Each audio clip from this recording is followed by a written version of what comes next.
Hello,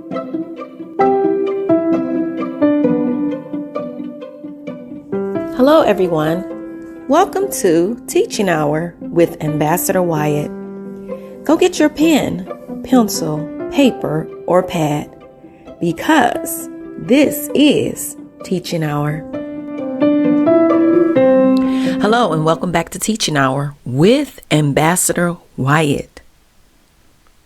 Today's lesson is on spiritual worship. John chapter 20 verse 29 reads from the King James Version, Jesus saith unto him, Thomas, because thou hast seen me, thou hast believed. Blessed are they that have not seen, and yet have believed. Here are three things to keep in memory about this verse, John 20:29. We believe he is alive, talking about Jesus Christ.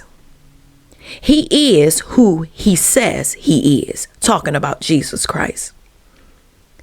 And we are to trust in and continually trust in him. That is Jesus Christ. Now let's go to the book of Daniel.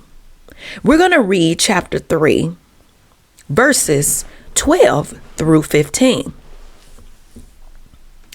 And it reads from the King James Version, there were certain Jews whom thou hast set over the affairs of the province of Babylon, Shadrach, Meshach, and Abednego. These men, O king, have not regarded thee. They serve not thy gods, nor worship the golden image which thou hast set up. Then Nebuchadnezzar, in his rage and fury, commanded to bring Shadrach, Meshach, and Abednego. Then they brought these men before the king. Nebuchadnezzar spake and said unto them, Is it true, O Shadrach, Meshach, and Abednego? Do not ye serve my gods, nor worship the golden image which I have set up? Now if ye be ready, that at what time ye hear the sound of the cornet, flute, harp, sackbut, harpstry, and dulcimer, and all kinds of music, ye shall fall down and worship the image which I have made. Well, but if ye worship not, ye shall be cast the same hour into the midst of a burning fiery furnace. And who is that God that shall deliver you out of my hands? Now there's a word from Daniel chapter 3, verses 12 through 15 that we must understand. And that word is worship. This word was translated from an Aramaic word, which is sagid. This Aramaic word sagid is only used in the book of Daniel as worship. And it means to prostrate, to fall down to the knees and face towards the ground in homage.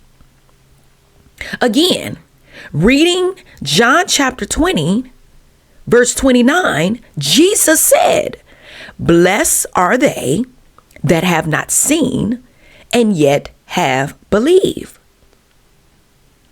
This word believe from John chapter 20 and verse 29 means to trust, even if Jesus is not physically seen. Will you still trust his word anytime the word comes? Will you spiritually worship him when you hear his voice?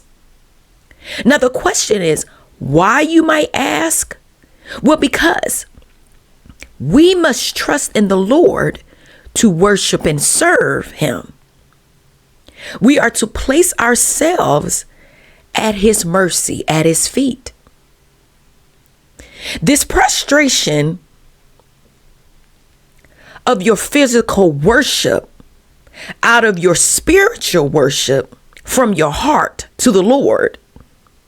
This is in view of his mercy. We fall down, we bow down in total surrender, giving the body, placing it before the Lord Jesus.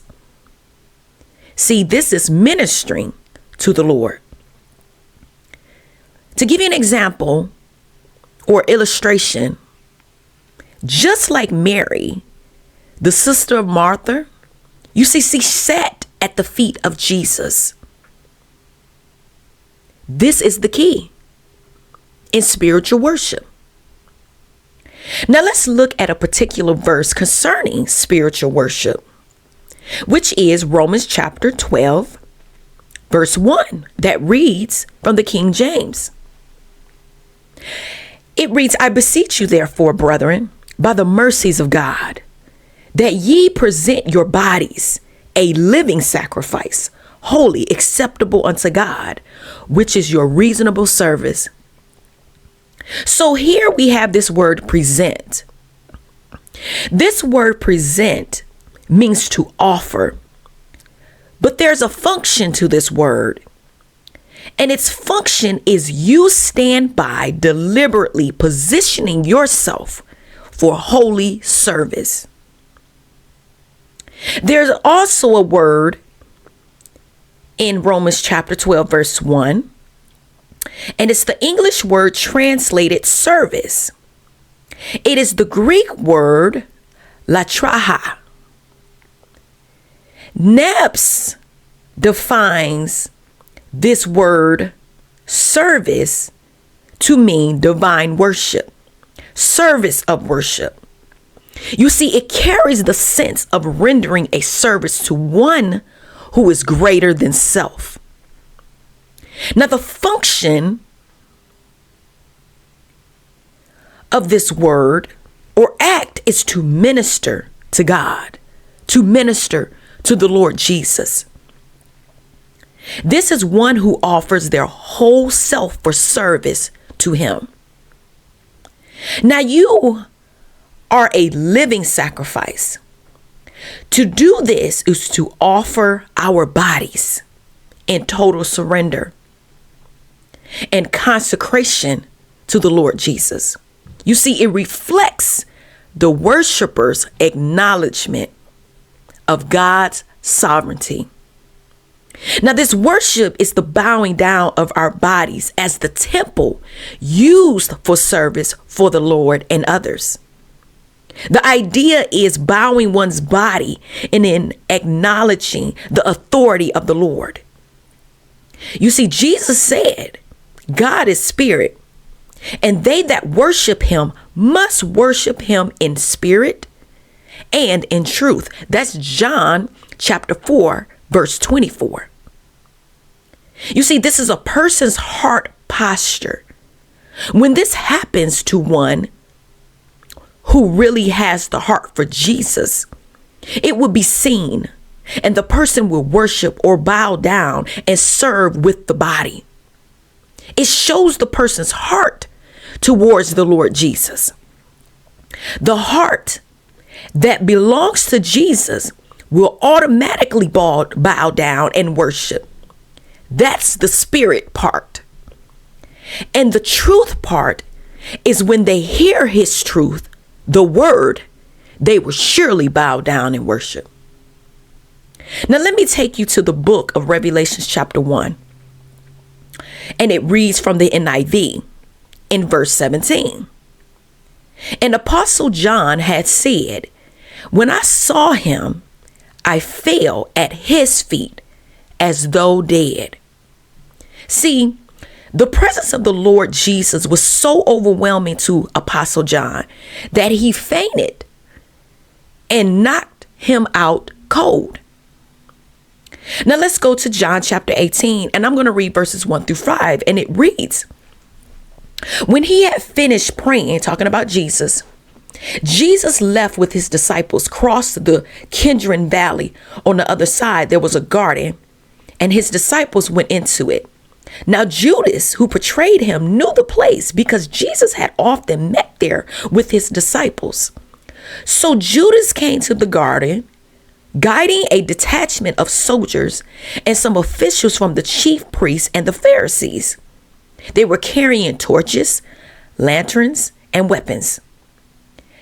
Jesus, knowing all that was going to happen to him, went out and asked them, "Who is it you want?" "Jesus of Nazareth," they replied. "I am he," Jesus said. And Judas, the traitor, was standing there with them. When Jesus says, "I am he," they drew back and fell to the ground. So here it is. Jesus said, "I am he." You see, the power of his words made them draw back and fall to the ground. Now, I want you all to see something fascinating. It is not so much about the soldiers that came with Judas, but Judas who draw back and fell to the ground when Jesus spoke. Why? Because they were all rejectors of Christ. They rejected him, so they got rejected. Now, what is the parallel of John chapter 18 verses 1 through 5 and Revelations chapter 1 verse 17? Revelations chapter 1 verse 17 is a picture of true worshipers. And John chapter 18 verses 1 through 5 is a picture of false worshipers.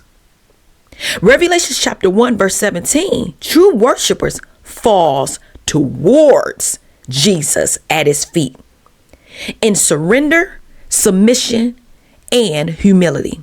You see, this worship is not your typical thinking worship. You know how you be in church and you raising your hands and things like that. No, it's not about that 30 minutes or an hour.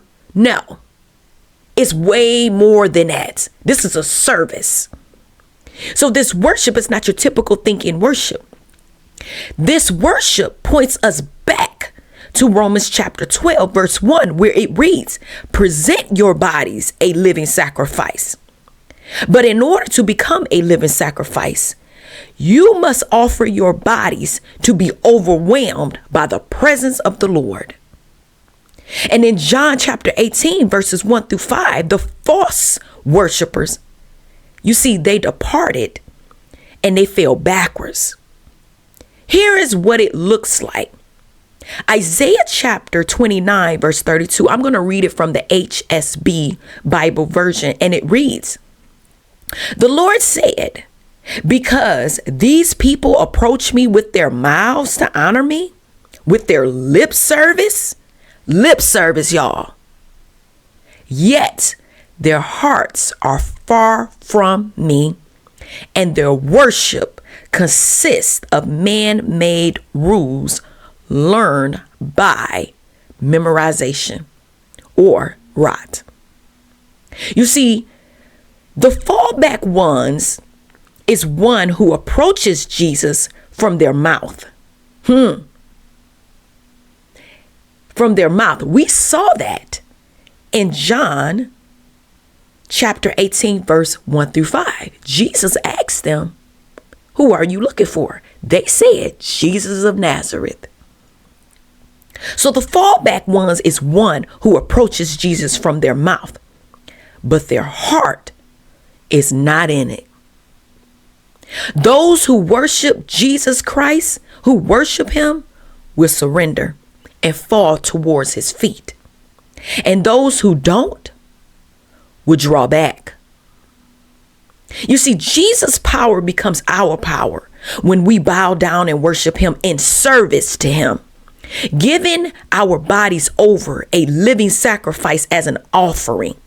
Now remember, a living sacrifice because you are surrendering your bodies for service to Jesus.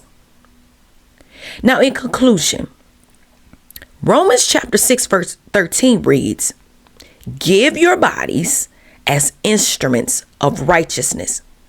So let me tell you what that includes.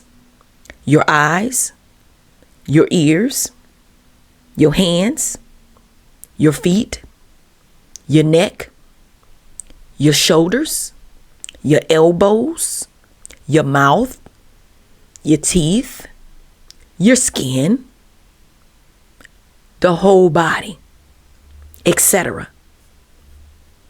The reason for the word service that we read in Romans chapter 12, verse 1 is because there are times when we do not want to do the right thing because of evil things, or we feel like doing what's right, or we don't feel like doing what's right. But the Lord said, you must sacrifice, meaning do the things or do what you don't want to do, even if you don't feel like it. And when this happens, this is the logical, the reasonable worship, the reasonable thing to do is and in worship. Bowing yourself down, put your body before the Lord in prostration to be used by Him, serving Him. This concludes teaching hour, and remember, Jesus is Lord.